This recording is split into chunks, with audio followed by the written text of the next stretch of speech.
Okay, I'm gonna try some live teaching because I like to change up the approach, and I hope you might like this. If not, I'll do some just paper and pencil work next time, but I'm trying to treat this like I'm at the dry erase board.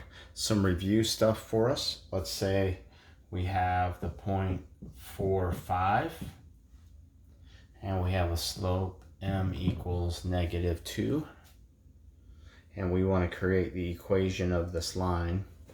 Well, this is what we call point slope form, because we have a point and a slope.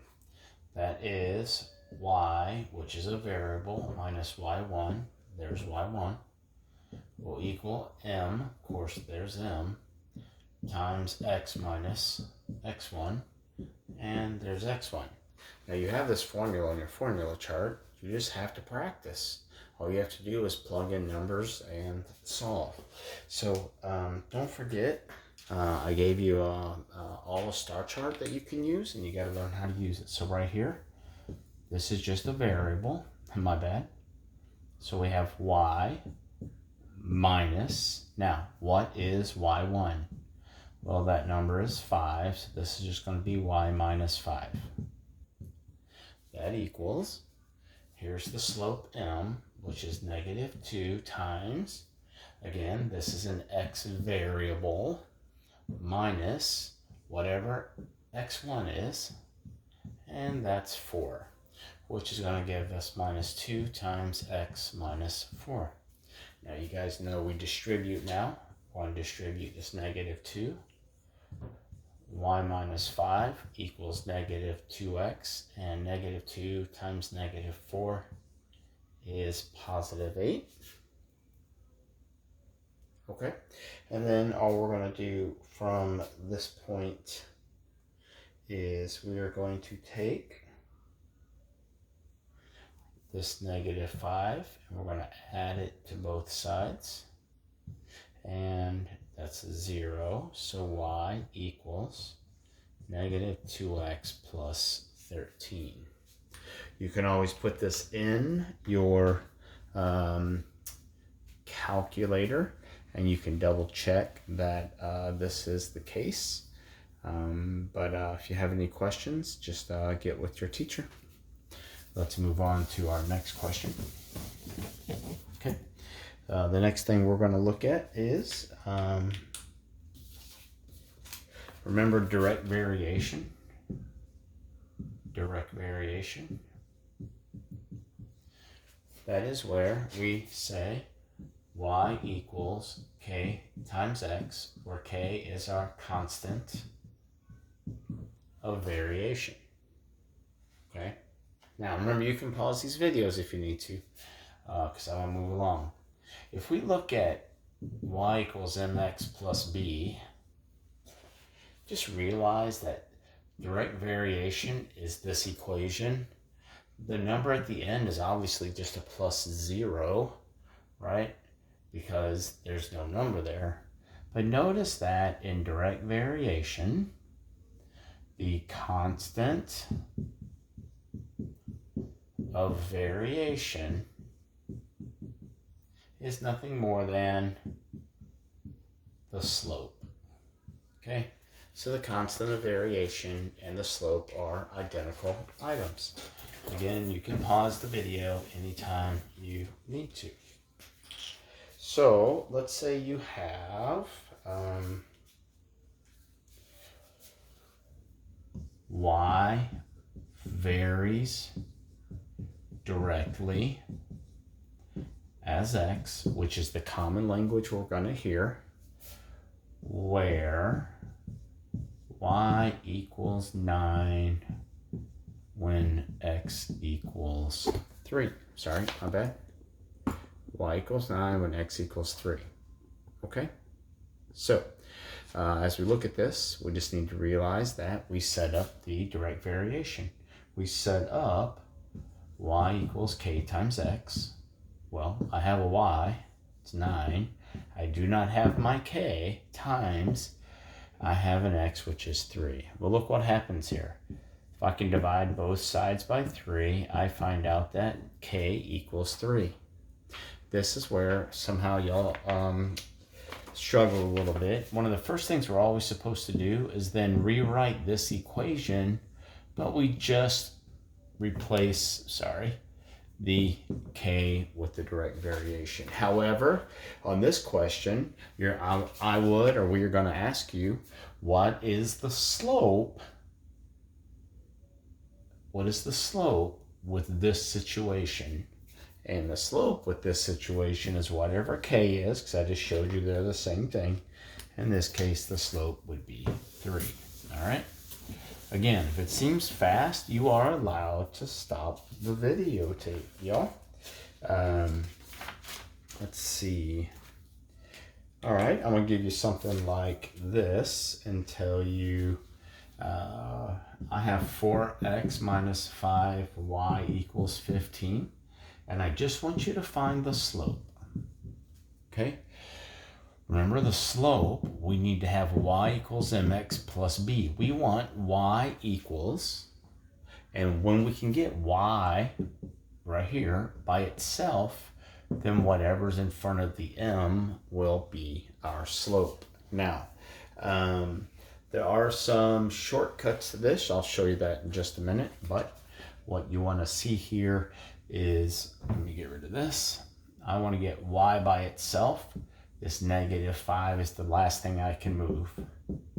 So I'm going to subtract 4x from both sides and get -5y equals -4x plus 15. I can rearrange these with addition properties. And I just put the -4x first and the plus 15 second. Then I'm going to divide by this -5. That equals 1y.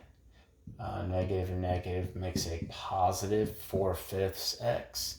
Positive and negative makes a -3. But the whole question just wants to know what the slope is. The slope is this value that is right in front of the x. Okay? Now you guys need to take your time and you need to practice these things. But I think you're getting stronger, and I've been really happy with the progress I have been seeing you make. Okay?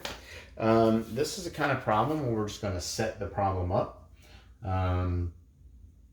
Let's say you've got x and y, and -10, -7, -4, -2, with -93, -75, -57, and -45. Okay, now a lot of you want to put this into the calculator, but this question is actually going to ask you to set this up in point slope form. And the problem with that is, well, let's remind ourselves of point slope form. See, the thing here is I've got an x1 right here and a y1 right here. So I just have to use this other information to find the slope, and I'm pretty good to go. So I'm going to use the x1 and y1 so I can show you how the different parts work, and then we'll figure out the slope. So I have my y minus y1. There's the first y, which is -93. Negative times negative makes, if you said positive, you had this correct. Now we don't know the slope yet, so I'm going to bring that on down. But that's going to be times x minus, here's x1 again, so minus a negative again makes a positive 10. That's really cool. Now, they don't want us to solve this problem. They just want us to go figure out the slope. Now, this is where you could put these points in the calculator and go to stat and calculate a number 4 linear regression, and it'll tell you the slope. Or you can just do this real quick. In order for me to go from -57 to -45, I have to climb +12. In order for me to go from -4 to -2, I have to climb +2. Oh, hey, 12 over 2 is 6. And there's my slope. Okay, I know it seems complicated and involved, but you guys are pretty bright. You guys just need to follow it, practice it, and you guys are going to do some great, amazing things, okay? I think there's one more problem for today. There is. And so I'm going to write it out in shorthand just because it takes, I don't want to do a big word problem up here. So Bill has a job. That dude lives 4 miles from his job. Okay. Now he walks to work. He walks to work and he walks 1 block